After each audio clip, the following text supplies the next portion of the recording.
I have had to change twice before filming this because of my stress sweats. And I'm not a sweaty person, but I'm sweating.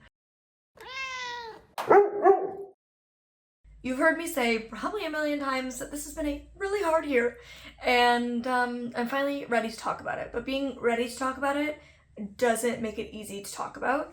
And I'm getting my period in 2 days. I don't know why the hell I always do that to myself. Like, I swear to God, it's an accident. Like, I always seem to sit down to film emotional videos, like, right before my period's coming, when I'm at peak hormonal emotion. So, I think I'm gonna keep it all under wraps, but who knows? Molly's a teary human, so we'll see. The lighting's terrible. My apologies. This video, I'm hoping my misery is like riveting enough that you stick around despite the poor lighting. Yeah, I'm ready to talk about it, and this is my final video of 2022. I just want to like share this, be done with it, put it behind me, and move forward into the new year, and just not have to think about this year again, to be honest. And I am by no means sharing this video to get pity or sympathy. I'm sharing this because the things that my family and I went through are just like real human experiences. And I know that they are things that probably many of you have experienced, if not this year, at other points in your life, or maybe will in the future. And when you're in the thick of the hardship, you feel so alone. And I don't know if this makes me a bad person or what, but I know for me, like every time I would share with somebody that I was having a really rough year and they would like commiserate and share that they were as well, I was like, well, thank God. Like it's not just me. Like I'm not cursed. And so I want to share this because, you know, I'm not in the thick of it anymore. My family and I, we're getting to the other side, and I'm learning the lessons. I'm seeing the reasons. You know, everybody's always like, there's a reason.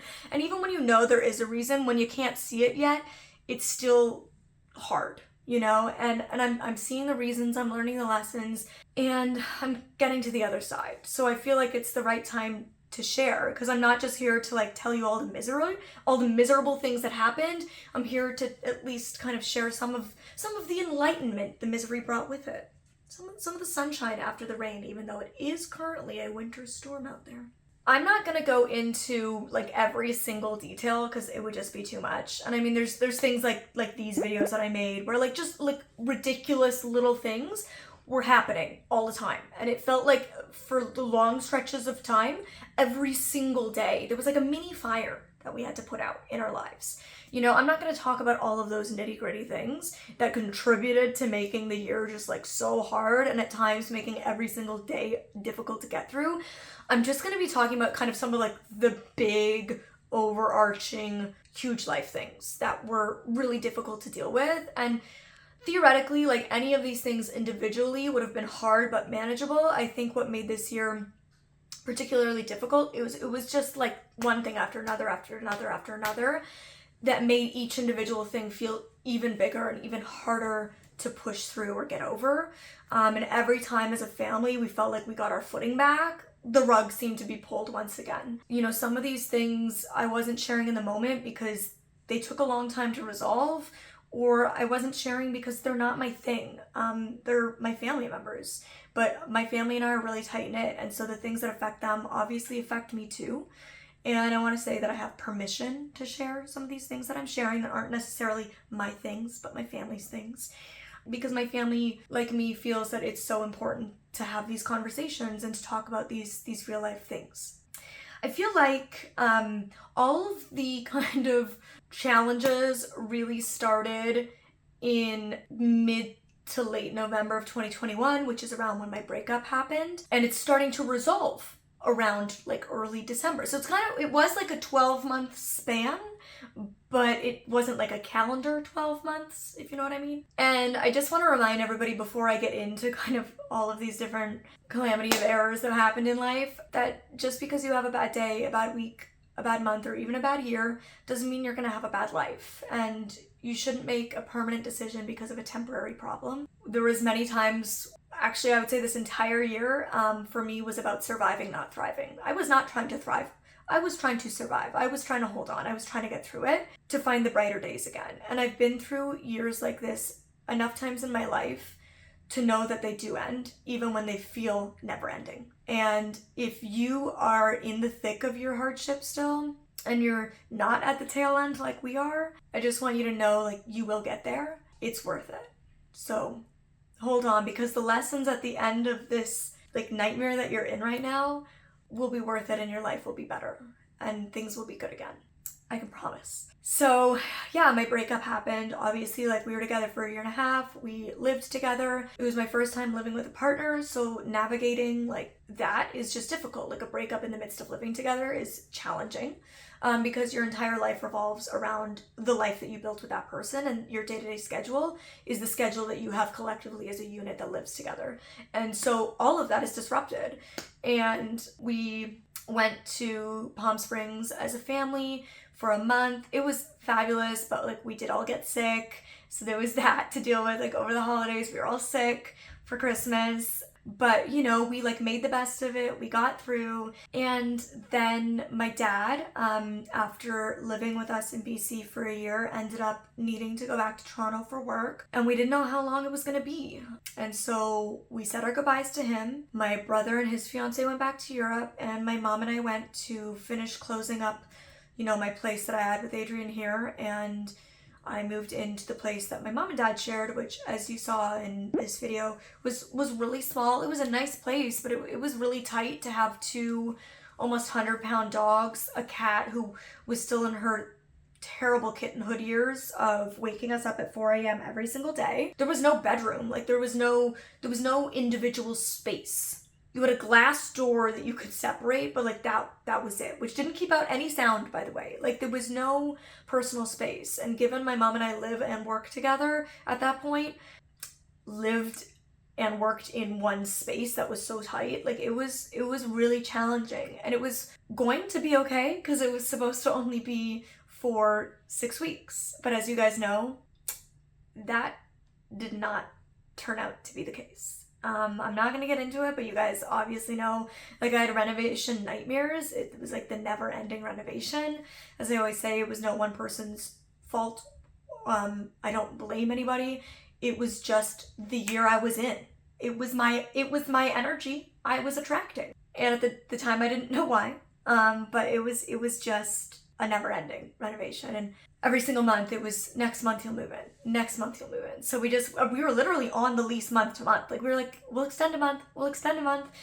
And it was expensive paying, you know, the mortgage, and then having to pay rent on top of that, and a renovation. It was just very stressful. And at the beginning of this year, I mean, we're still, like, COVID is still very much alive and well, sadly. But at the beginning of the year, you have to remember, it was still like the border was still shut down. If you did travel, you had to like test on both ends to get back and forth. Like, we didn't have our place over there yet. It was very different even then than it is now. And so it was pretty rough. And my first year in BC, the winter was not bad at all. Much more similar to this winter. Like, yes, there's some storms this year, but sunny days and blue skies. And there's like gray days with a little drizzle, but they're like not too cold. And like, it's super manageable. But last year, I think, was one of the worst rainy years they've had in decades. It rained all day, every day. Some days it was lighter than others. Some days it was torrential downpours. And I was also still in the thick of adjusting to my new guide dog, Ben. Like, the first year of having a new guide dog is a huge adjustment period, and we were still in that. And, you know, it was really hard. And I was diagnosed with seasonal affective disorder when I was 14. And all through my growing up years, people used to joke there was like summer Molly and then like the rest of the year Molly. And they're distinctly different people. Summer me is the me that you guys know that lived in LA. Like, bubbly and outgoing and energetic and enthusiastic and fun and full of life. And that's not who winter seasonal affective disorder Molly is. I don't want to go outside. I want to stay in bed. I don't want to do anything. I don't feel motivated. I don't feel inspired. I hadn't had to deal with my seasonal affective disorder for years because I was living in LA full time. And like I said, my first winter here like wasn't that bad. And last winter, my seasonal affective disorder was horrific. And I remembered why I never wanted to live through winter again after I left, because I got to live in this world where I never had to be winter Molly again. And all of a sudden I was stuck being winter Molly and I couldn't get out of it. And I knew that we were getting my place in LA again, but I didn't have it yet. Like, it didn't feel like it was in sight. I felt like I was losing my dream life.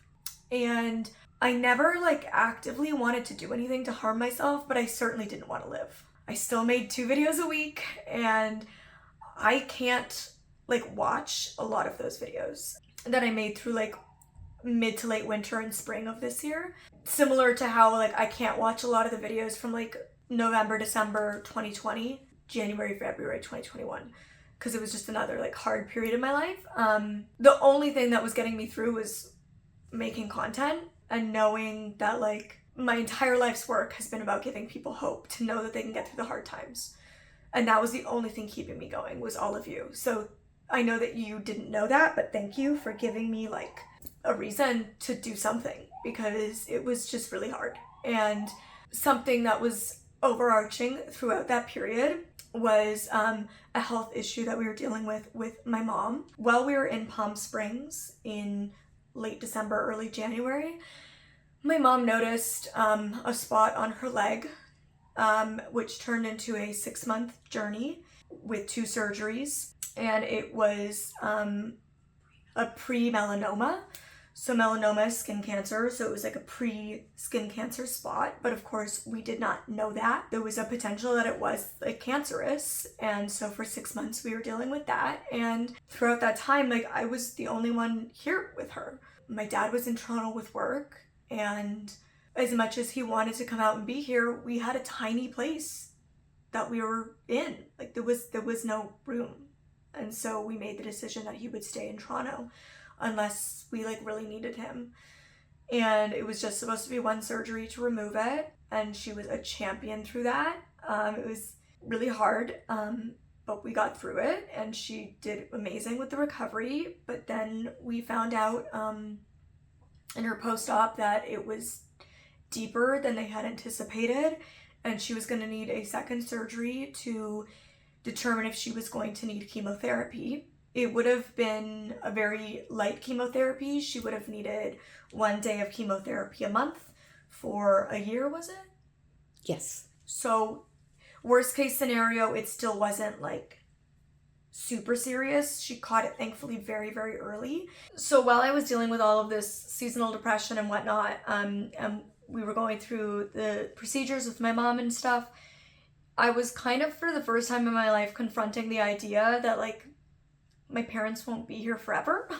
And I knew that she most likely wasn't gonna die. Like it wasn't gonna be that serious, but like you don't know really. I say I knew, but you don't when you're in the limbo land of like trying to get the diagnosis. And my mom is my best friend. She's my business partner. She's my mom, my best friend. Like my parents and I are really tight, and some people like, shame me for that, but I'm so proud to be best friends with my parents, and I think it's like such a testament to how they raised me. And the idea that like my person won't be here forever, it was the first time I had to kind of grapple with that and realize that she's not going to work with me forever. Like one day I will have to replace her, whether it's because she just decides to not work with me anymore or because something does happen.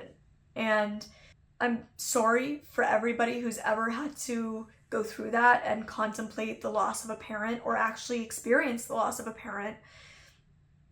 It's a really hard thing to do, and we all go through life knowing our parents will more likely than not die before us, but until you're actually faced with the reality that that is imminent, you don't realize how scary that feeling is. So life is precious, life is short. You never know when something life-changing is going to happen. So cherish your loved ones. They're so special. That was definitely an element that I was working through with therapy. Skin cancer, if not caught early, can be extremely deadly. So please check your body, check your moles, check your freckles. We're Irish, we're fair-skinned, we're freckly, moly people. Check your skin. So thankfully she caught it early. She went in for the 2nd surgery, which she was told was going to be an easier recovery. Unfortunately, it was for her a tougher recovery. They biopsied the lymph nodes and we waited. That was in June, end of May, early June. And that very same time that we were waiting, I don't know if this is of course what's going to get me, is when Ben was really having some issues. We weren't entirely sure what they were. I called Mira for advice and help, and I was getting him into my vet here for more testing, and they said, bring him in. And within a few days, my mom and I were on a plane flying him 6 hours to Quebec, and I wasn't sure when or if I'd see him again, and flew back without him. And that was obviously really traumatic and hard, especially because I was already dealing with such bad seasonal affective disorder. And it was okay, like that's when I, flew to move into my LA place, but I first flew to meet the other blind gals, and that's the crazy kind of period when like that bridge accident happened and the explosion in my building, and I got hit by a car with my cane, and it was just kind of like that period of life where like everything was kind of going wrong, like constantly every day. And I was just like living on pins and needles, and my mom was living on pins and needles. And thankfully we got the call that she did not need chemotherapy. She just needed, regular checkups to keep an eye on things, but she didn't need chemotherapy. She did not have cancer. We were all good, which was the biggest relief. And 2 hours later, we got the call that my dad lost his job.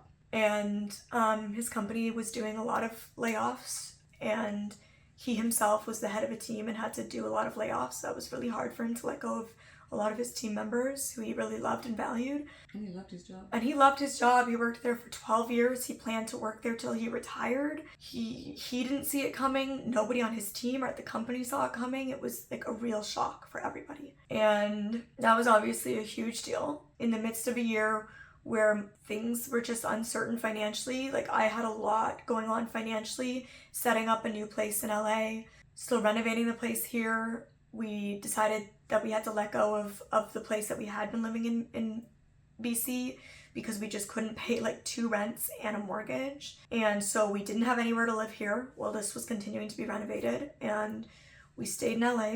And, it's kind of, people keep talking about a recession happening and inflation is crazy. And it was just a really scary time financially. And I was really uncertain about my career post-COVID and what it was going to look like. And 2019 was a real peak for me. It was a really huge year for my career, and I'm super fortunate that I had that before COVID. Things by no means have been rough for me, by no means. Obviously, I'm extremely fortunate, but things were kind of going down, and I was just I don't know post-COVID what my career is going to look like. So it was just this really scary period financially, and I'm super fortunate that what I do allows me to be able to support the family, and my dad is on board right now as the unpaid intern, and we'll see if he makes it through his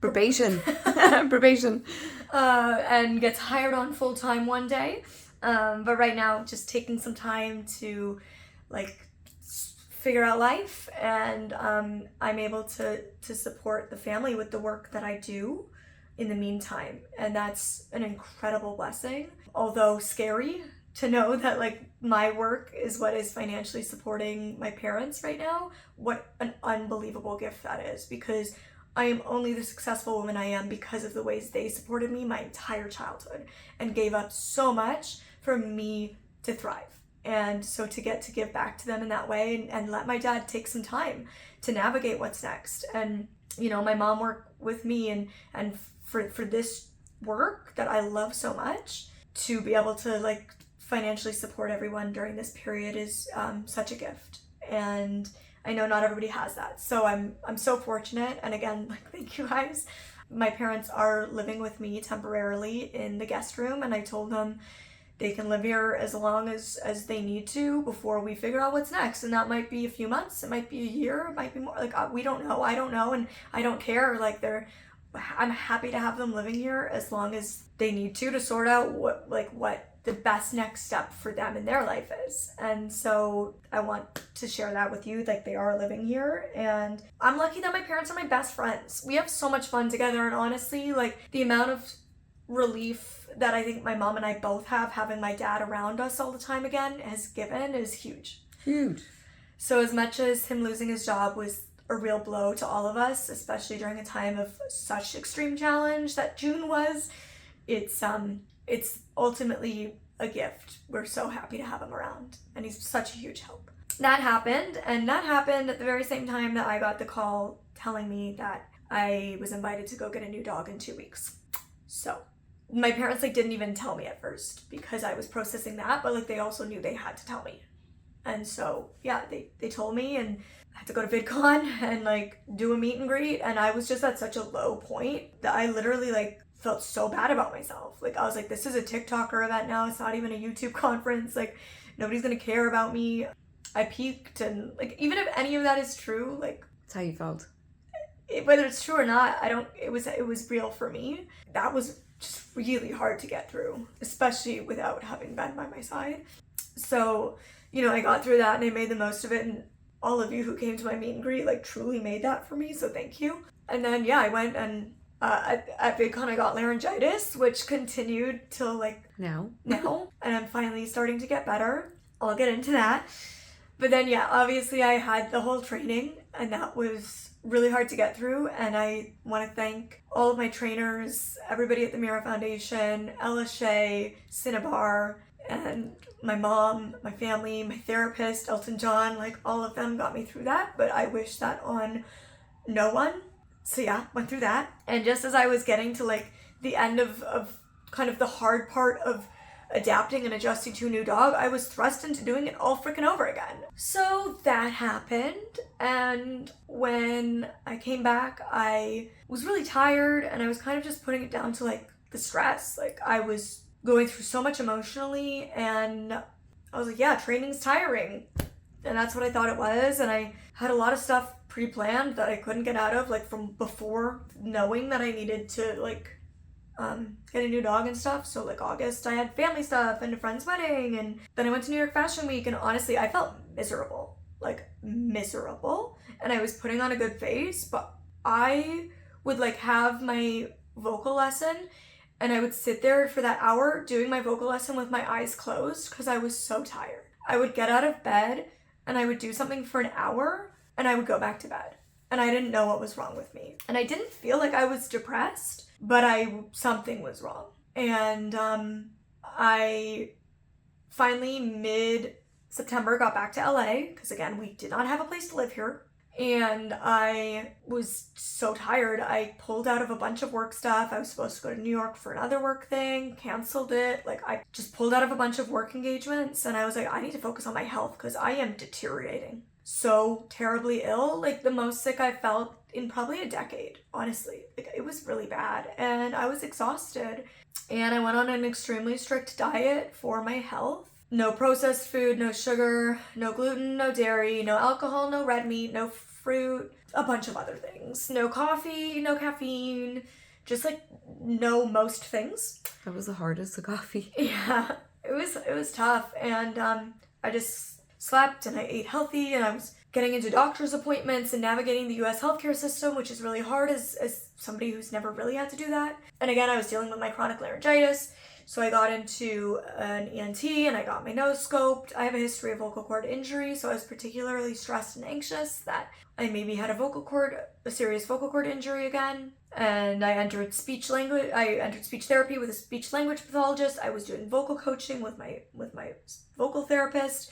Like I was just focusing on my health. I went to a family doctor, got a huge panel of blood work done for my extreme fatigue, and ultimately, thankfully, my scope at the ENT turned up nothing serious. The back of my vocal cords were red, indicating laryngitis, but there was no like overarching specific cause like vocal polyps or nodules that I was afraid of. And it was mostly down to like my fatigue. Like I literally didn't have the energy to push the sound out, so I was not using enough correct breath support. All of the stress and tension that I was feeling in my TMJ and in my shoulders was leading to tension in my neck. So those are things that I was working on with my speech therapist and vocal coaches, just like loosening that up, using my correct breath support, taking a lot of vocal rest. I felt like I was nearly constantly on vocal rest. And when I talk about fatigue, I'm telling you, there was times I would cry because I was so tired and I hadn't done anything in my day. I was Absolutely. so frustrated and I felt like hopeless. I was like, am I ever gonna have energy again? And my blood work turned up that I had low B12 and Epstein-Barr virus. And for those who don't know, Epstein-Barr virus is a pretty common virus. A lot of people have it, but it remains dormant in their body. But high levels of stress can trigger it, and it was triggered, and there's a whole bunch of stuff and symptoms. I'll put some stuff on the screen here and down below in the description box if you want to read about it. But EBV can really take it out of you, and you can be down for weeks if you're lucky, months if you're not. I was down for months. August, September, October were the hardest months for me. November, I finally started to slowly feel better, and I'm getting there now. I'm not fully there, but I'm getting there. My immune system is still a bit weak. Like, I just had like the most random virus. Like, did I get COVID? No. Did I get the flu? No. Did I get strep throat? No. I got herpesvirus. I think I'm saying that right. Which is like sore throat, fatigue, fever, and a ton of mouth sores. It was fabulous. But I was able to get an antiviral, took it early, and it cleared it up real quick. I feel like I might be getting a cold right now. Like, my immune system is certainly not like recovered from things yet, but I'm getting a lot better. My voice is improving slowly but surely with a lot of rest and therapy and vocal steaming and humidifiers and vocal mist and all of these things, and rest and eating healthy. And my energy levels are rising as that EBV gets out of my system. One of my favorite things that ever happened on a first date was this guy compared me being blind to him having Epstein-Barr for a couple months. So him understanding the challenge of blindness. And I can say that after having EBV, it is a terrible thing to have, though in no way comparable to blindness. So can confirm. So yeah, I had that, and that kind of like brings us to now. Of course, the renovations, that was like, again, an overarching thing throughout the whole year. But all of these things are now coming to a close and wrapping up and getting better. And of course, like, I was going through all of this while simultaneously trying to run and build a business that is in the public eye. And I'm really proud of myself. Of course, now this business also financially supports the family, so that was like another pressure. But I'm so like proud of myself for not like stopping or giving up or shutting down like I think I could have. And I think that just shows how much I love what I do. And it really was like the only thing keeping me going at many times was like this. That said though, I was at times paranoid, like truly paranoid, because so much was going wrong in my life. And don't worry, I very much was working through this in therapy. And I'm still dealing with this, but it's getting better. I just had this constant fear that everything would go wrong. If I would like do a podcast interview, even though I felt like I said absolutely nothing wrong, and I like usually wouldn't have thought twice about it, I would be like, can you send me the podcast so I can listen to it before you release it, because I'm afraid I'm gonna get canceled because I like said something that people are gonna hate me for. Like, I was just, every video I posted, and my editor Robin can attest this, like more than ever, like she's worked with me for like over 2 years now, 2.5 years, I think. And this year in particular, especially the last probably like 8 months, I'm like, do you think people, like, if I say that, do you think people will like cancel me for that? Like, do you think people will hate me? Do you think people will turn on me? Will people take that the wrong way? Like, how did you take that when I said it? Like, well, let's just cut it. Don't keep it in. Like, I just got so utterly paranoid about everything I did and everything I said and every move I made and step I took and decision that something would go tragically wrong in my life. And my therapist was like, well, Molly, when nothing's going right, why would you expect things to go right? Like, yeah, you're going to start to expect things to go wrong as a way to protect yourself, so that when things do go wrong, you're not hurt, you're not disappointed, you're not shocked or scared. You're just like, okay, yeah, I saw that coming. Like, you're anticipating it to protect yourself, because that's what life's been telling you is going to happen. And it doesn't make it healthy, it doesn't make it good. And I'm certainly somebody who believes that what you put out is what you attract. So I didn't want to be putting out that energy to attract it, but it was just like this constant fear. It's something I dealt with getting Elton. It was hard to bond, and I'm going to make a whole video in the new year about that, the bonding process that I had with him, because it was certainly different to every other dog. But it made it really hard for me to bond because I was afraid that I was going to lose him. something was going to go wrong, and I still am.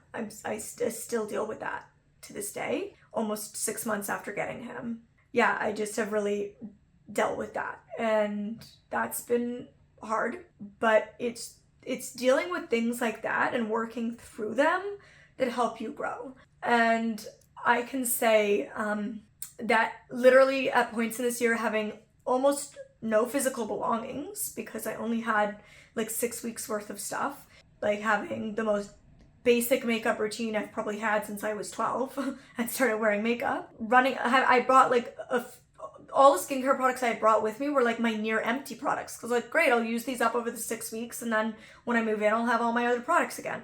I like ran out, and I was just like at scratch and had to like go buy products for the first time in a long time, and couldn't just like pull from a bin of backups. And I had hardly any clothes, certainly none that were appropriate, given I was going to inevitably go through all of the seasons, which I hadn't planned for. It's just like I was stripped back to like very, very basic, a very basic way of living that I hadn't experienced for a very long time. And I didn't have anywhere for quite a while there to live that felt like my own. I didn't have my own space or privacy. I didn't have a place where I felt like was mine, that I lived in. Like the place that I lived in for many months with my mom, whilst I was very grateful to have that to live in, it wasn't my stuff. It wasn't my place. I just had a few things with me, and it felt never ending because I genuinely didn't know when it was going to end. And every end date I got moved. And stripping the physical surroundings back, my belongings and my home, taking those things away for the most part, brought me down to the most basic version of myself. And dealing with so much challenge every day meant I couldn't focus on all the big things. I just had to deal with all the little day-to-day things. And it was kind of like a reset. This year feels like God was forcing me to push reset on my entire life and strip me back down to the morals and the values and the person what matters that I was, the things that truly matter. None of the BS was in my life anymore.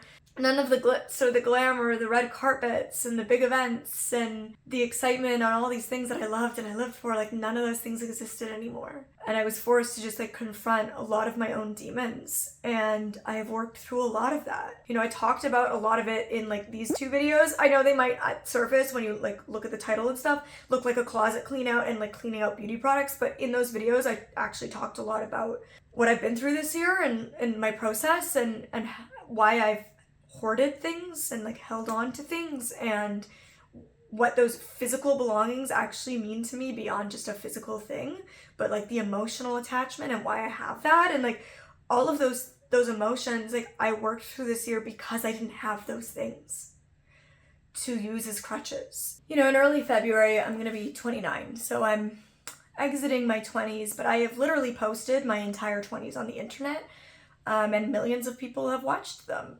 I know that's not relatable for most people. Most people haven't had that experience.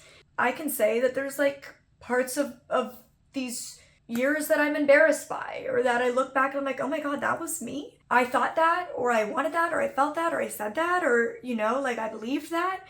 And obviously it's weird that people can watch a video from 3 years ago and think that I'm still that person, because I know I'm very much not.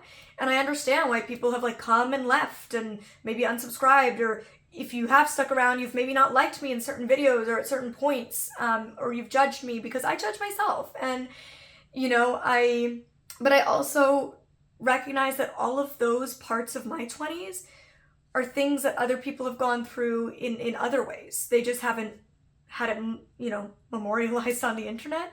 All of those things were phases that I had to work through and exist through to become the version of myself that I am today. And I can say recently I'm the most content version of myself I've ever been. All of the really hard times this year, pushing through those and finding the lessons at the end, seeing the reasons at the end, have helped me become this content person. And Like I said, at times this year, like I just didn't really want to live. So I know what that's like. And at previous times in my life, I did deal with actual suicidal ideation. And so I know what it's like to want to give up. But it's so worth hanging on to, because I'm telling you, after somebody who's been through a lot of challenge, not just this year, but at many other phases in my life, every time I get to the other end of those challenges, I'm like, I break through to the next level of like humanhood. I break through the ceiling to the next best version of myself. And I know that as the years go on, I'm going to have more hardship, because if there's one thing that's true in life, it's that challenge is inevitable, and we as humans will continue to face it. And some years will be harder than others, but when you get through them, it gets so much better.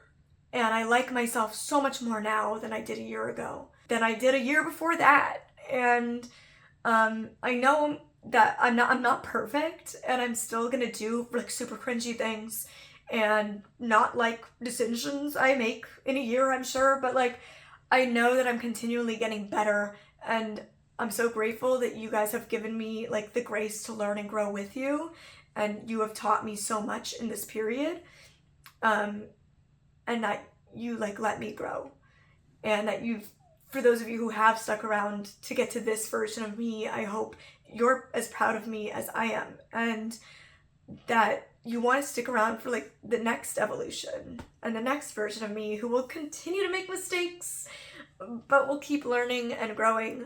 As much as I'm gotten like a little emotional at points in this video, I'm really happy, and I'm feeling more myself than I felt in a really long time, and I see myself coming back, and I think other people do too, right? Yes, absolutely. Absolutely. Like I had an Even appointment. in the last few weeks. Yeah, I had literally just in the last few weeks, truly. I think having Dad around and be like here. this being done, like things, my health coming back, and the bonding with Elton. Bonding with Elton finally happening. Again, I'm gonna do a whole video on that. But yeah, I'm coming to the end, and I'm feeling really good. Like I had an appointment with my hormone specialist the other day, who's been treating me for like a year and a half now, and we're just over a year and a half. Yeah, a year and a half. And she was like, "You're radiant. Like you're just emanating good vibes." This was just like 2 days ago. And she was like, "You're a different person than the person that I met and have been treating for a long time." I am, and I'm excited to like bring you on that. I'm excited for 2023, but that said, usually when I'm going into the new year, whether I had a good year or a bad year, I like go into the new year and I'm like, I'm so optimistic. It's gonna be such a great year. There's so many good things are gonna happen. I just feel it. And a lot of the years in the past late 20s like haven't been that way.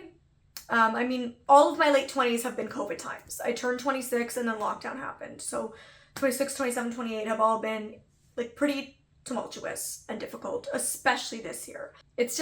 It's funny because it's this first year where I'm like, I'm going into 2023 with no expectations, no hopes, no dreams. And it's not that I'm being pessimistic, I'm just not being overly optimistic as I tend to be as a human. I'm being realistic. It's gonna be another year. It's gonna be another 12 months. It's gonna be some good ones, some bad ones. I don't know what's ahead. I'm hoping it'll be better than 2022, but this year was about surviving, and that was it. And next year, I don't know what it is. We'll see. We'll see as it comes. I'm gonna take it as it comes, and that's it. If this year for you was also about surviving, I hope that 2023 can be a year of healing and maybe thriving. And I hope you all heal and recover and be kind to yourselves. Give yourself grace. Give yourself space. Do what you need to do for you. You matter. You're important. You're valuable. And you deserve to and can feel good again. And find those reasons, learn those lessons, girl. God teaches you in some real painful ways sometimes, but I'm glad he does, because I'm really content with the version of myself I'm becoming right now. I'm open to whatever the heck 2023 wants to bring my way, because I got through this year, so I can get through it again. If I've got to do it, I will do it. And who knows, maybe I'll even thrive. To 2023, babes. Bring it on. Goodbye 2022. I will not miss you, and I'm not going to think about you again. Sayonara. Cheers. Happy New Year. I love you. And thank you. That's it. You probably saw my sweaty pit stains. This has been the year of stress sweats for me. There have been periods in this year, like when I was going through stuff with Ben and Elton, I've been dripping sweat. Stress sweats is a real thing, and if you're somebody who deals with stress sweats, sorry, my phone, you're also not alone. I've never dealt with them before in my life. It's a whole different level of sweat, so here's to stress sweats. Okay, bye for real. Now I'm gonna go get a massage to freaking de-stress because I deserve it.